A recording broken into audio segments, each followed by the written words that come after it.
जो टीवी में आपने देखा होगा ना, एकता की शक्ति का जो आता है एक एडवर्टाइजमेंट, एक बहुत बड़ा पहलवान हाथ में एक छोटी सी लकड़ी लेता है और ऐसे तोड़ देता है, फिर 2 लकड़ियां लेता है, फिर तोड़ देता है, और उसके बाद 4, 6, 10 लकड़ियां ली, उसको रस्सी से बांध लिया और उसकी इतनी मोटी मोटी मसल, जैसे कि थाई मसल बाइसेप के स्थान पर आ गई है, इतनी मोटी मसल लेकर के और फिर वो उसको तोड़ने का प्रयत्न करता है तो नहीं तोड़ सकता। क्यों? कि वहां अब देवता शक्ति जागृत हो गई है।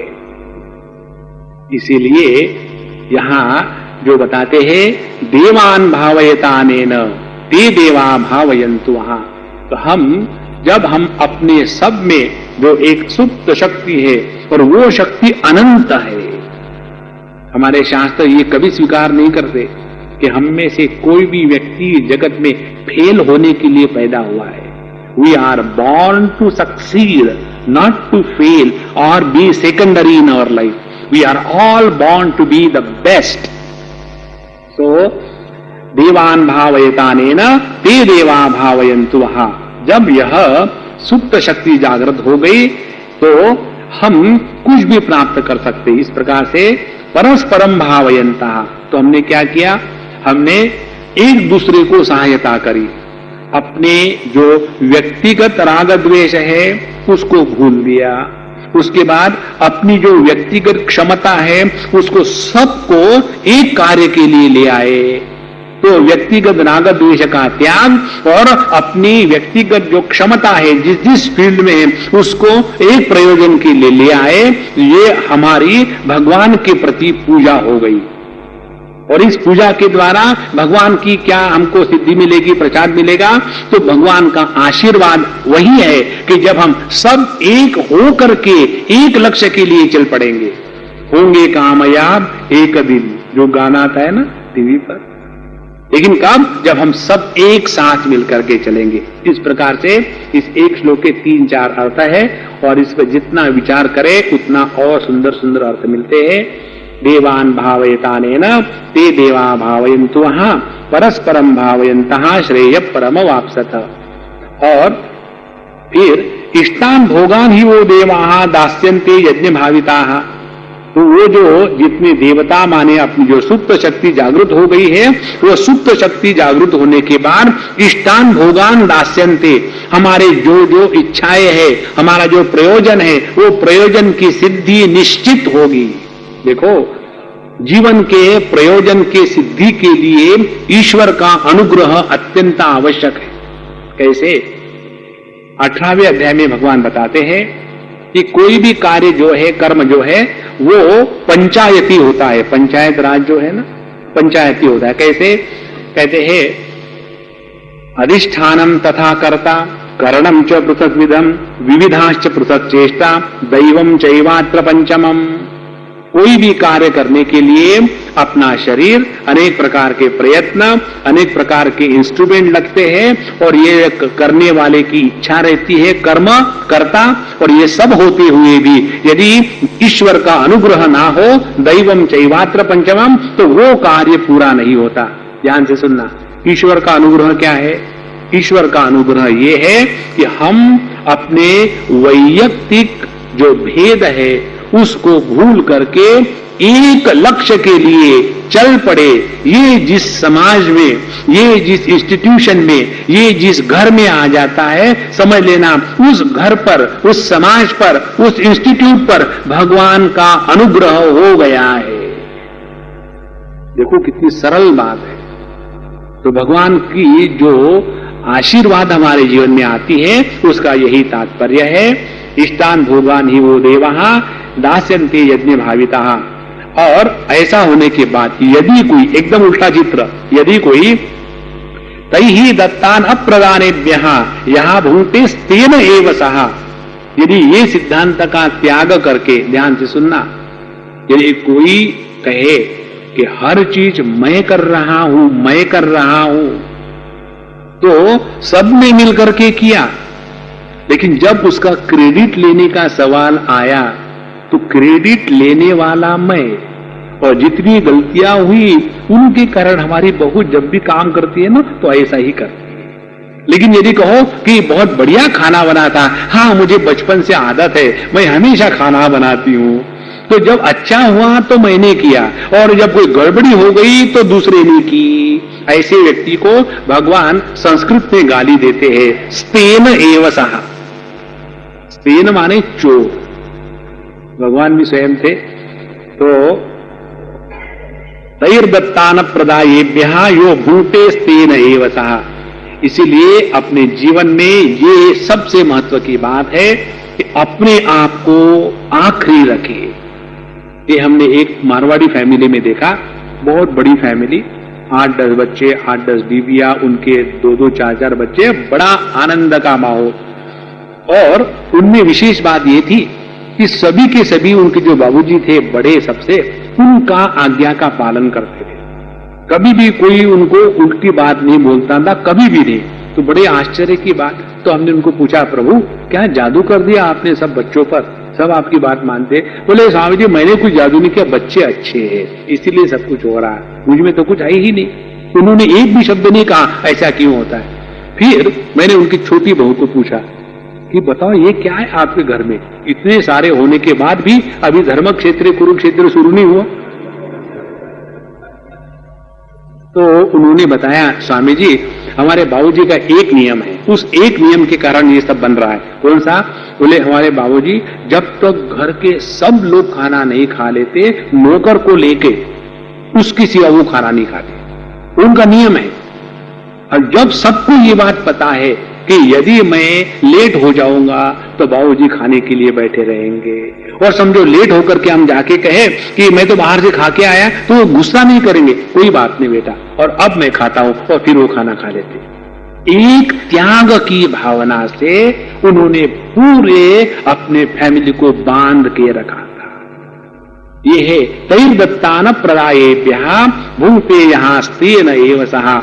हमने अपने जीवन में त्याग किया है, अच्छी बात है, लेकिन अपने त्याग से दूसरे के त्याग, दूसरे का कर्म, दूसरे का कंट्रीब्यूशन, उसका श्रेय उन्हीं को देना चाहिए। हर बार नहीं कि मैंने किया मैंने किया मैंने किया, और जो दूसरे के किए हुए कर्म का पूरा श्रेय अपने पर लेता है उसको भगवान सह नहीं सकते। इसीलिए उन्होंने उनको एक डिग्री दे दी, स्तेन एव सहा। वह एक गलत प्रकार का व्यक्ति है। श्री कृष्णा श्री कृष्णा श्री कृष्ण। हम लोग 9वां श्लोक पढ़ेंगे। श्री भगवान उवाच यज्ञार्थात् कर्मणोऽन्यत्र लोकोऽयं कर्म बन्धनः तदर्थं कर्म कौन्तेय मुक्तसंगः समाचर।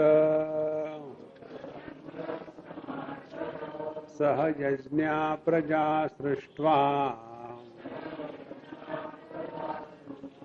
पुरोवाच प्रजापतिः अनेन प्रसविष्यध्वम् एष वोऽस्त्विष्टकामधुक् देवान् भावयतानेन ते देवा भावयन्तु वः। परस्परं भावयन्तः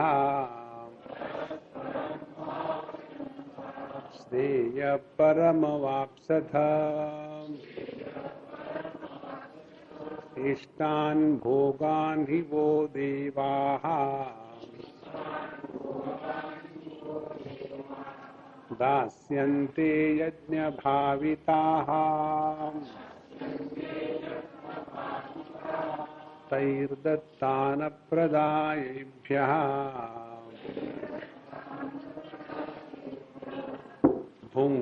यो भुङ्क्ते स्तेन एव सः।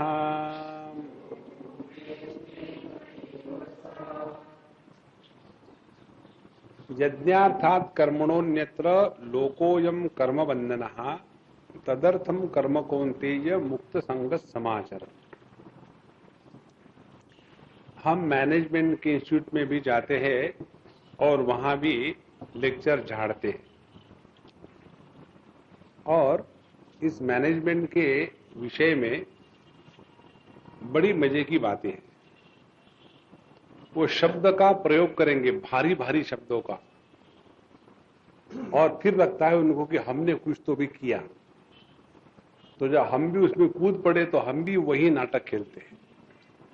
एक उन लोगों का शब्द है इन सर्च ऑफ एक्सेलेंस। उसके ऊपर बड़ी पुस्तक भी निकली है, हमने पढ़ी, एकदम अच्छा नॉवेल लिखा है। तो एक्सेलेंस किसको कहते हैं? इन सर्च ऑफ एक्सेलेंस, हम अपने जीवन में एक्सेलेंस को ढूंढ रहे हैं। एक्सेलेंस किसको कहते हैं, इस पर विचार हो रहा था। तो उस समय ऐसे विचार प्राप्त हुए, अपने भौतिक जीवन में सुख समृद्धि और अपने आंतरिक जीवन में सुख शांति, इन दोनों का मिलाप जहां हो जाता है वो है एक्सेलेंस। जैसे आप ये पाश्चात्य देशों में चले जाइए, वहां प्रॉस्पेरिटी की कोई कमी नहीं, और प्रॉस्पेरिटी के साथ साथ परवर्शन की भी कोई कमी नहीं। Prosperity not guarded by spirituality leads to perversion. यदि अपने जीवन का भौतिकवाद बहुत ही ज्यादा प्रगतिशील हो गया हो और उसकी पीछे आध्यात्मिक बैठक ना हो, तो ये भौतिकवाद हमारे नाश का कारण बनता है। इसीलिए हमको अपने जीवन में एक संतुलन रखना है, और इस संतुलन के लिए भगवान ने इन दो शब्दों का प्रयोग किया है कि मुक्त संगत समाचर। हम अपने जीवन में कर्म करने की जो पद्धति है कि जिसके द्वारा हमारी भौतिक प्रगति हो, उसके साथ साथ हमारी आध्यात्मिक उन्नति भी हो। केवल भौतिक प्रगति में फंसे रहेंगे तो हमने अपने आध्यात्मिक जीवन का तिरस्कार किया है, और केवल आध्यात्मिक में ही फंसे रहेंगे तो इस जगत में हम आदर के साथ नहीं रह सकते। तो हमको अपने जीवन में दोनों चाहिए, लक्ष्मी भी चाहिए और नारायण भी चाहिए। और यदि लक्ष्मी अकेली आएगी तो आप सबको मालूम है, मैं ऐसे ही बता रहा हूं, जब लक्ष्मी जी भगवान नारायण के साथ कहीं जाती है ना, तो उनका जो वाहन है वो होता है गरुड़। और लक्ष्मी जब अकेली जाती है किसी के यहां कि मुझे कहीं जाना है, आप बैठे रहो। कई बार पत्नियां जाती है ना क्लब में घूमने के लिए, और पति घर में बैठे रहते। तो उसी प्रकार से जब लक्ष्मी जी अकेली घूमने जाती है तो उसका वाहन गरुड़ नहीं होता, उसका वाहन होता है उल्लू। शास्त्रों की बात बता रहा हूं मैं, अपने मन की नहीं बता रहा हूं। अब लो, यदि लक्ष्मी हमारे घर में नारायण के साथ जोड़े में आती है तो गरुड़ पर बैठ करके आएगी, और यदि लक्ष्मी हमारे घर में अकेली आएगी तो उल्लू पर बैठ के आएगी और हमारा उल्लू बनाएगी, और यही बात हो जाती है जीवन में। इसीलिए कर्म के बंधन से निकलना और इस जगत में प्रगति करना और अपने स्वरूप को पहचानना, ये सभी की सभी बातें जिसके द्वारा होती है उसको कहते हैं कर्मयोग। देखो कितना संतुलित विचार है। कई बार ऐसे मन में विचार आते हैं कि जैसे आध्यात्मिक जीवन माने क्या, एकदम फटे पुराने कपड़े पहने, बिल्कुल पुराना सड़ा खाए और हमेशा मुंह लटका रहे हैं। क्या है, इनका स्पिरिचुअलिटी का डायरिया हो गया।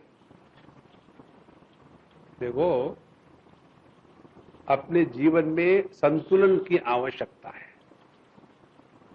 और इस संतुलन को बनाए रखने के लिए भगवान ने दो बातें बताई। मुक्त संग समाचरण। समाचरण माने हमारा इस जगत में ऐसा व्यवहार हो कि हम इस जगत में सक्सेस पाने के लिए आए, हारने के लिए नहीं आए। We are not born to get defeated, we are born to succeed. इसीलिए कोई भी व्यक्ति हो, कभी हारने के लिए प्रयत्न करता है क्या? भले हारता हो, बात अलग है, लेकिन हारने के लिए कोई प्रयत्न नहीं करता। कारण क्या मालूम है? हारना बड़ा कठिन है। इसीलिए अपने जीवन में भौतिक प्रगति करने के लिए टेक्निक क्या है? समाचरण, सम्यक आचरण। अपना ऐसा जीवन हो जहां लगन लगानी है, मेहनत करनी है, कष्ट करने हैं, उसको लग जाओ। नहीं तो यही कल्पना करते रहेंगे कि बस अब भगवान की दया होगी तो मिल जाएगा, और हमको ही इच्छा नहीं तो भगवान को काहे की इच्छा होगी। इसीलिए जीवन में भौतिक प्रगति में कभी भी हमको पीछे नहीं हटना है। एक ध्यान रखो, भगवान श्री कृष्ण अर्जुन को बता रहे थे, दोनों भी गृहस्थ थे और दोनों भी अपने अपने जीवन में बड़े उच्च स्थान पर पहुंच चुके थे। और इसीलिए जब हमारे जैसे बाबा जी लोग बोलते हैं ना, तो उनके बोलने में बहुत ही वैराग्य की और सन्यास की बात आती है कि ब्रह्म सत्यम जगन मिथ्या, ये जगत दुख में है, इसका त्याग कर दो। आपके पास अर्थम अनर्थम भावय नित्यम, नास्ति ततः सुखलेश सत्यम। पैसे से ही सब कठिनाई होती है, इसीलिए आप सभी लोग अपने पैसे का दान धर्म कर दीजिए, मैं यहां खड़ा हूं।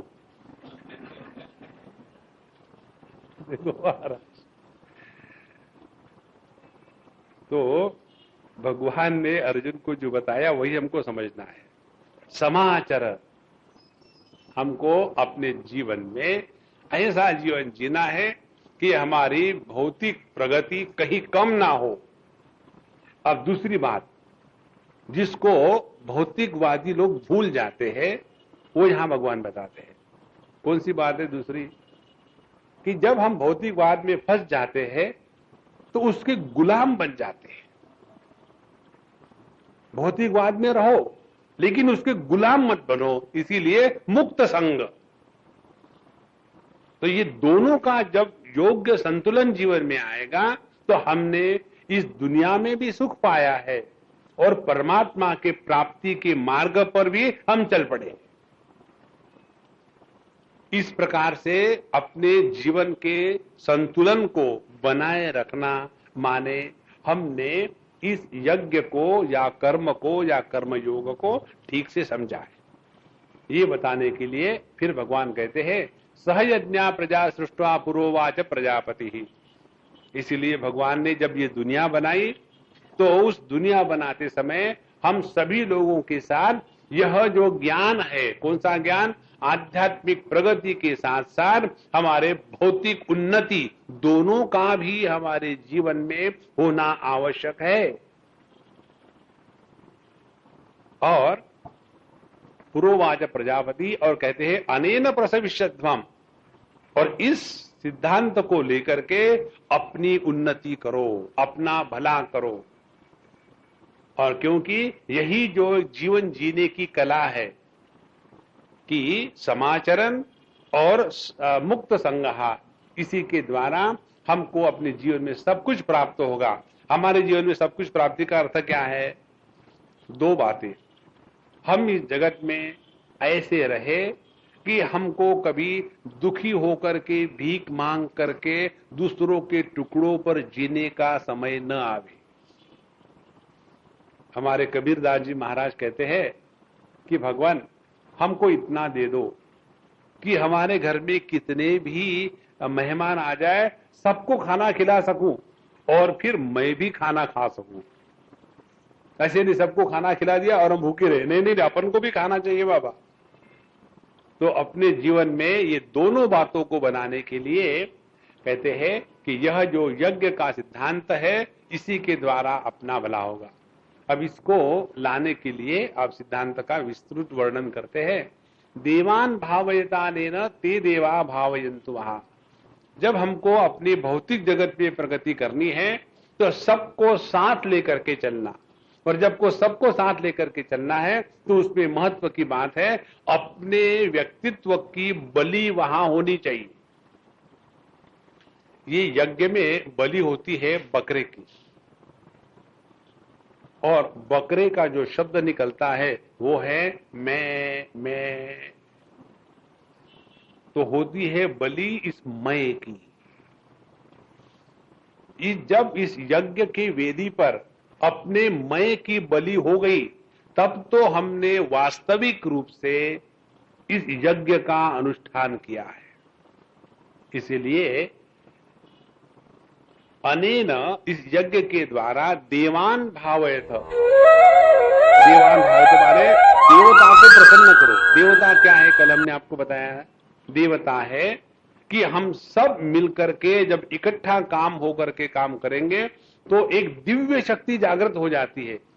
पहले टीवी पर इस प्रकार का एक एडवर्टाइजमेंट आता था कि एक डंडा है, एक डंडे को एक बड़ा सन्न बॉडी बिल्डर है वो उसको ऐसा तोड़ देता है, और फिर वही व्यक्ति दूसरे पिक्चर में दिखाते हैं कि उसने दो लिए और फिर उसको ऐसा करके तोड़ दिया, और फिर उसके हाथ में 10-12 डंडे दे दिए और उसको रस्सी से ऐसे बांध दिया, और फिर वो अपनी पूरी ताकत लगाता फिर भी नहीं तोड़ सकता।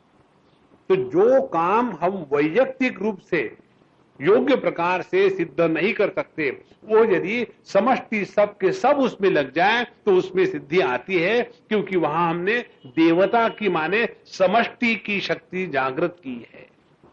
इसीलिए अपने जीवन में कोऑपरेशन होना, टीम वर्क होना, यही जीवन की प्रगति का लक्षण है। अब देखो, एक पिताजी है और उनके बच्चे हैं। अब पिताजी ने अपना बिजनेस एक हद तक बनाया और उसी में अब बहुत हो गया, अब ज्यादा नहीं बढ़ाएंगे, और फिर उनके बच्चे उस बिजनेस में आ गए, और आने के बाद आजकल का तो सब ई कॉमर्स का बिजनेस है, तो आकर के उन्होंने सब चीज मॉडर्न कर दी। और मॉडर्न करने के बाद पहले पिताजी का समझो कारोबार था 1 साल का 1 करोड़ रुपए का पैसे का ऊपर नीचे करना, अब बच्चे आ गए 1 महीने में 1 करोड़ रुपए होने लग गए। तो जब अपने बच्चे की प्रगति बाप देखेगा तो उसको दुख होगा कि खुशी होगी? खुशी होगी ना। उसके काम में कोई टांग थोड़ी अड़ाएगा, क्यों आगे बढ़ता है, मैंने तो 1 करोड़ कमाए, तुम इतनी क्यों कमा रहे हो? नहीं, माने जब हमारे हृदय में ये भाव जागृत हो जाता है, यदि किसी की प्रगति होती है, किसी की उन्नति होती है, किसी की भलाई होती है, तो उसमें हमको खुशी होनी चाहिए। देखो, जो व्यक्ति दूसरे के प्रगति के द्वारा, खुशी के द्वारा स्वयं प्रसन्न होता है, उस व्यक्ति के हृदय में समझ लेना भगवान का अवतरण हो गया है। इसीलिए यहां इस देवता के शक्ति को जागृत करना माने हम सब मिलकर के टीम वर्क के साथ जब कोई कार्य करेंगे तो अपने आप काम बढ़िया होता है। आप ध्यान से सुनना, ये जो पार्टियां अपने देश की है,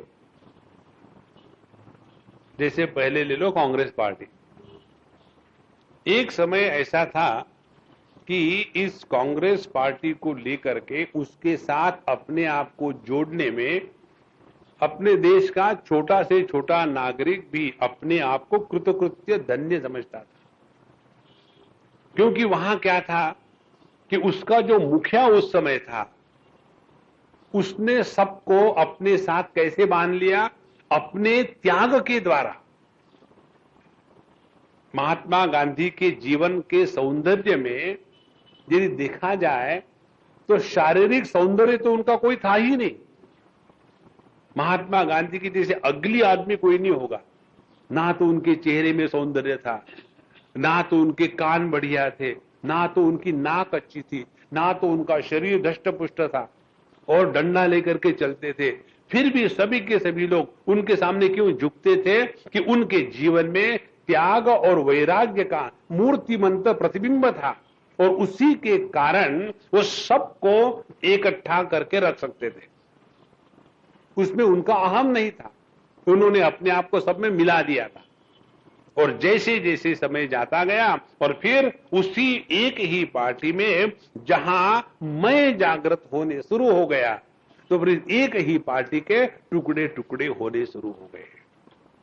तो ये बात उस एक पार्टी की नहीं, सब जगह यही धंधा है। इसीलिए जहां भी टूटती है चीजें, वहां मैं जागृत हो जाता है। इसलिए भगवान कहते हैं इस देवता के शक्ति को जागृत करना है, माने अपने अहम का संपूर्ण बलिदान हमको करना है। तो देवान भावयतानेन ते देवा भावयन्तु वहा। जब ये हमारी समष्टि शक्ति जागृत हो गई, तो उसके द्वारा हमारा निश्चित भला होगा। और परस्परम भावयन्तः, इस प्रकार से हम अपनी वैयक्तिक उन्नति और समष्टि की उन्नति दोनों का ध्यान रखेंगे, तभी हमने अपने जीवन में कुछ पा लिया है।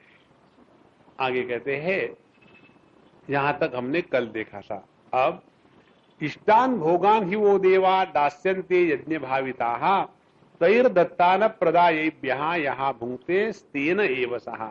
वह चोर है। हमारे भगवान को भगवत गीता में गालियां कहने में कोई हिचक नहीं होती। भगवत गीता में ऐसे शास्त्र के ग्रंथ में किसी को चोर कहे, किसी को क्लैब्य कहे, क्लिब कहे, किसी को मूढ़ कहे, किसी को विमूढ़ आत्मा कहे, भगवान बड़े आसानी से कह देते हैं। अब किसको चोर कहते हैं, ध्यान से सुनना।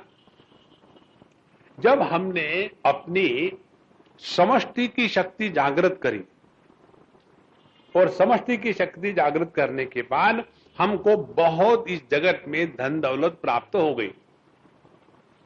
अब वो जो हमको भोग इत्यादि प्राप्त हो गए, अब उसका विनियोग हम कैसा करते हैं? सभी का सभी केवल अपने ही पास रखते हैं कि उसका योग्य प्रकार से वितरण करते हैं?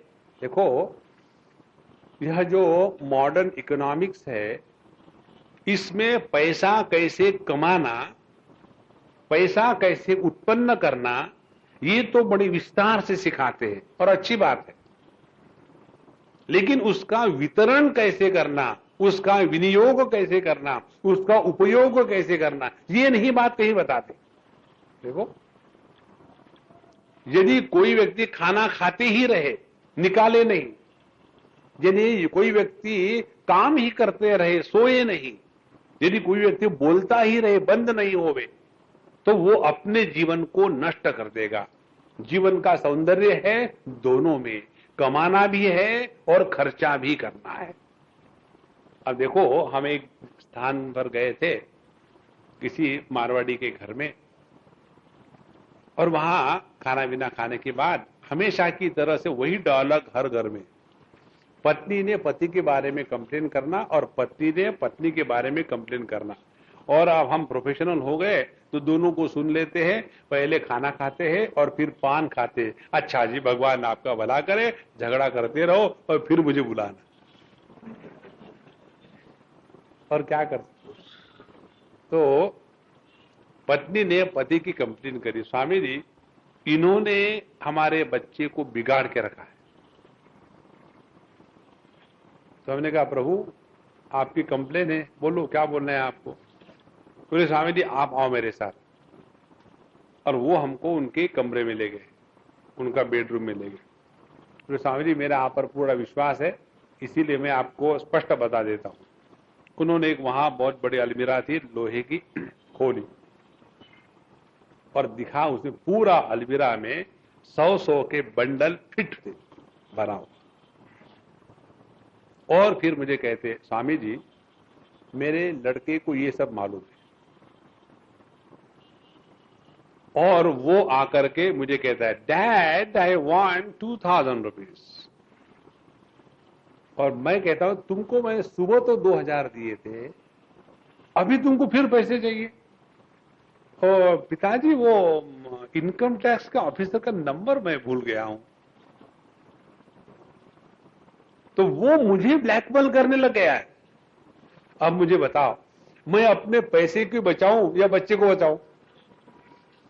हमने कहा सरल बात है, पैसे को बचाओ, बच्चे क्या आते जाते, पैसे थोड़ी आते जाते, उसको बचा के रखो। देखो हमारे जीवन में महात्म्य किसको है? तो यदि हमने अपने जीवन में वेल्थ कमाई है, सबको इकट्ठा करके मेहनत करके एक कंपनी फ्लोट कर दी, उसके बाद इसके इतने शेयर है, हम इतना डिविडेंड दे देंगे, वो जो है ना अनुभव टीक वाला, उसका मेरा कोई संबंध नहीं है, केवल नाम ही नाम है। तो उसके बाद सब इकट्ठा किया और फिर किसी को देने का नाम नहीं। माने जो धन दौलत हमने जगत में जगत के मदद से निर्माण करी है और अपने जीवन में प्राप्त करी है, उसका समाज के लिए ही विनियोग होना आवश्यक है। इसीलिए कहते हैं भगवान यहां इष्टान भोगान ही दो देवाः दास्यन्ते यज्ञ भाविताः तैहि दत्तान अप्रधानेभ्यः।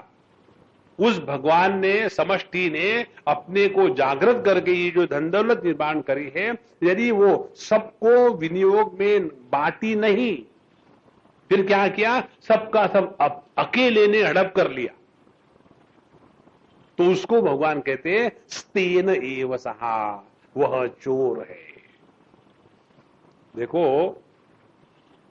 अपने जीवन में जिस व्यक्ति को आनंद आता है, लेकिन किस प्रकार से आनंद आता है, इससे पता चलता है कि वो व्यक्ति किस प्रकार का है।